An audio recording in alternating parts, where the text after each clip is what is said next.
5 Americans are freed from Iranian custody in a landmark deal. But it's not without strings attached. 5 Iranian prisoners were released in exchange, along with a $6 billion payout.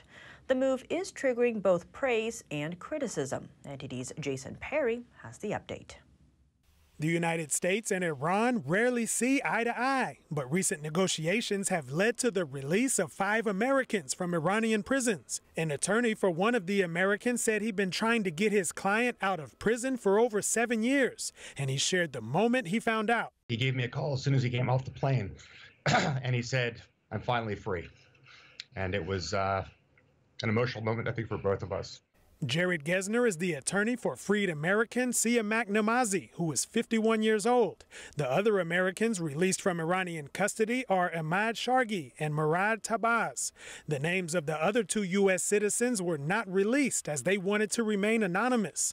On Monday, the 5 Americans landed briefly in Qatar, which mediated the exchange, and they're now on their way to the U.S. In one part of the deal, the U.S. released 5 Iranians from U.S. prisons. Iranian state-run media said one of the Iranians released had been arrested for obtaining equipment that could be used in nuclear weapons, and another was arrested for illegally exporting laboratory equipment to Iran. Only 2 of the 5 Iranians released from prison are returning to Iran, while 2 will stay in the United States and another will move to a third country. In the other part of the deal, the U.S. paid $6 billion to the Iranian regime. Former President Trump posted this on Truth Social. "I brought 58 hostages home from many different countries, including North Korea, and I never paid anything. Once you pay, you will always pay, and many more hostages will be taken."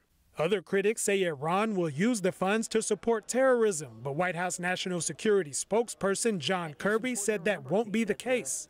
The regime doesn't get the money. They can request a withdrawal for humanitarian goods, agricultural products, medical supplies, food. We'll make sure that the contracts are let with vendors that we know we can trust, and then that material will be delivered to the Iranian people. The Iranian regime does not get hands on this money. I spoke with Majid Sadegpour, a human rights activist and the political director for the Organization of Iranian American Communities, and he said he believes that the Iranian regime will launder that money. I venture to say Iranian hospitals will be starved of resources, and those resources will be taken to acts of terrorism, and some of these funds will be then funneled, some of it will be funneled to those hospitals in return.